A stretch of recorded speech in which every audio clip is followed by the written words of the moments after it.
අයිබෝවන් කොහොමද ඔයගොල්ලන්ට ඔයගොල්ලෝ ඔක්කොම හොඳින් නැති කියලා හිතනවා. ඔන්න ඉතින් අපිට දැන් තියෙන්නේ මල් පෙපෙන ලස්සන කාලිනේ. අද මං මල්පැල ගන්න අපේ ළඟ තියෙන ෆාම් එකකට යන්නයි හදන්නේ. ඉතින් හැමදාම මෙතනට තමයි යන්නේ. මේකේ නම ගැස්කෝස් ෆැමිලි ෆාම්ස්. අද මම වැඩිපුරම යන්නේ මේ perennial flowers ටිකක් ගන්න. ගැස්කෝස් එකට මම ඔයගලම කලිනුත් එක්කගෙන ගිහිල්ලා තිනා මේ බලන්න හරි crowded. කොයි වෙලේ ආවත් එහෙම තමයි. ඉතින් perennials තියෙන්නේ outside එකේ. මේ බලන්නකො මේ creeping phlox එක මං හරි මාසයි මේකට. මේක boxwood. එතකොට මේව ගොඩක් ඉතින් shrubs and ground covers ඒ වගේම trees මේ ඔක්කොම outside එකේ තමයි තියෙන්නේ. ඇතුලේ තියෙන්නේ annuals. තාම cooler weather. අපිට මේ දවස්වල ටිකක් වැඩිපුර cool. ඇතින් පේන්නේ rhododendrons. මට තියෙනවා මේ colour එකම. මෙතන තියෙන ගොඩාක් shrubs අපේ ගෙදර තියෙනවා. සමහර ඒවා මැරලා ගිහිල්ලා. මොකද මෙතනින් තමයි අපි ෆස්ට්ම ටයිම් ලෑන්ඩ්ස්කේප් කරනකොට මේ මල් ගත්තේ. ඉතින් හයිඩ්‍රැන්ජියාස් තියෙනවා. මේ පාර හැමදේම වගේ මලුත් ඉතින් ගණන් ගිහිල්ලා ටික ගණන් ගිහිල්ලා ගිය පාරත් මම ඔයගොල්ලන්ට කිව්වා මතක ඇති. ඉතින් මේ රෝඩෝඩෙන්ඩ්‍රන් එක මට තියෙනවා වෙන පාටක එකක් තිබුණොත් අරගෙන යන්න තමයි හිතියේ. මෙන්න මේකත් මට තිබුණා මට නම මතක නැහැ. ඒකේ මෙතන නම ගහලා තියෙනවද බලමු නැහැ. ඒකේ කලර්ස් දෙකක් තියෙනවා. ඒක දැන් හැබැයි මැරිලා. මේ ඉතින් ඇසේලියා ඔයගොල්ලෝ දැක්කනේ මගේ රෙඩ් ඇසේලියා ගහ and white එක red and white දෙක මෙතන තියෙනවා. වෙන කලර් එකක් ගන්න බැලුවේ හරියට එකක් හම්බුනේ නැහැ. මට purple එකක් මම හොය ඉන්නේ. මේවා ඔක්කොම perennial. හැබැයි doesn't look good. මේවා $3 for $10. ඉතින් මම සාමාන්‍යයෙන් මේවෙන් අරගෙන යනවා අරගෙන ගිහලා හදනවා. දැන් හැබැයි එච්චර පැල හොඳ පාටක් පේන්නේ නැහැ. මෙන්න creeping phlox යායක්ම ඒකත් perennial. ඉතින් මේ දැන් මම ඇතුළටත් ආව බලන්න පොඩ්ඩක් ආපු නිසා ටිකක් අරගෙන යන්න. බලන්නකො කෝලියස් යායක්ම තියෙනවා.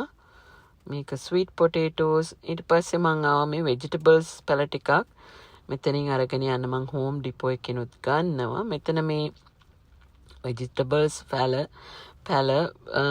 ෆ්ලැට් එකක්. ඒ කියන්නේ මං හිතන්නේ පැල 4 ඒවා එකට 4 ඒවා 9ක් විතර එක ෆ්ලැට් එකකට අල්ලනවා. ඉතින් මම vegetable ටිකකුත් ගත්තා. මේ ඕගොල්ලෝ දකින්නේ home depot එකේ tulips. ඉතින් tulips season එක ඉවරත් වෙන්න එනවා දැන්.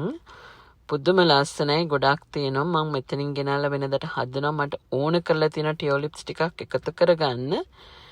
ඉස්සරහා තමයි ගිය පාර හැදුවේ. හැබැයි දිය කනවා. ඉතින් කොහොම මල් ලස්සනට පිපිගෙන එන්න පටන් ගන්නකොට මෝ ඇවිල්ලා කනවා. මේක නිසා මං හිතුවා පිටිපස්සේ තැනක් හදලා ටියුලිප්ස් ටිකක් අරගෙන හදන්නම් කියලා. ඉතින් ඒකට නොවැම්බර් එකේ ටියුලිප්ස් බල්බ්ස් ටිකක් අරගෙන ප්ලාන්ට් කරන්න තැනක් හදාගන්න ඕනේ. මං ටියුලිප්ස් වලට හරි මාසයි. හැබැයි ඉතින් මේ කාලේට ඇවිල්ලා මෙහිම හෝම් ඩිපෝ එකෙන් මේව ගත්තොත් අර ඩිෆරන්ට් varieties හොයාගන්න පුළුවන්.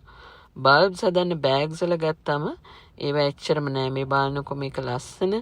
මං ආසාවටමයි බලන්න ආවේ. ඔන්න ඉතින් මම ගත්ත දේවල් basil, egg plant, එතකොට මිරිස් තමයි වැඩිපුරම ගත්තේ. මිරිසුයි තක්කාලි තමයි. මොකද ග්‍රවුන්ඩ් හොග්ගෙන් කරදර තියෙන නිසා පාත් වෙලා හදන්න පුළුවන් වෙනවා. එතකොට මේක ගාඩිනියා එකක්. හාඩි ඉතින් ගාඩිනියා ලංකාවේ වගේ අපිට හැදෙන්නේ නැහැනේ එළියේ. හැබැයි මේකේ ගහලා තියෙනවා මේක හාඩි කියන්නේ perennial උරුත්තු දෙනවා කියලා. එක කියුකම්බර් පැලයක් ගත්තා. මේක ගත්තේ නම් home depot එකෙන් slicing cucumber එකක්.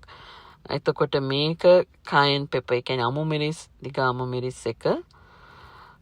මේක එලිෆන්ටියා එකක් මම මල් පෝච්චි වලට දාන්න ගත්තේ. මේ රෝස් එකක් මම ඉතින් රෝස් හැම අවුරුද්දෙම ගන්නවා. ඒක ගත්තේ කොස්කෝ එකෙන්. එතකොට 10 for 3 වලින් මේ හොස්ටාස් මම අරගෙන ඉනවා හැම අවුරුද්දෙම එක varieties වලට. මේ බුෂ් එක මට තිබුණා මගේ කලින් වීඩියෝස් දැකලා තියෙනවා ලොකුවට ඒක මැරිලා ගිහිල්ලා. ඉතින් අලුතෙන් එකක් ගෙනාවා. ඔන්න ඉතින් ඕවා තමයි ගෙනාවේ. පැල හදනකොටත් ඒවයි මල් වෙනකොටත් ඕගලන් එකතු කරගන්නම්. මේ ඇසේලියාස් නම් මේ වයිට් එකයි රෙඩ් එකයි අවුරුදු 20කටත් වඩා පරණයි. මොකද අපි එනකොටත් මේ ගෙදර මේවා තිබුණා. මං හිතන්නේ අවුරුදු 25ක් විතර ඇති. මෙන්න මගේ තෙබු පැලෙත් මං එළියෙන් තිබ්බා. ගේ ඇතුලේ තිබිච්ච පැල් ටික කොමාරි ගහනන්න දැන් ෆ්ලොප් වෙලා.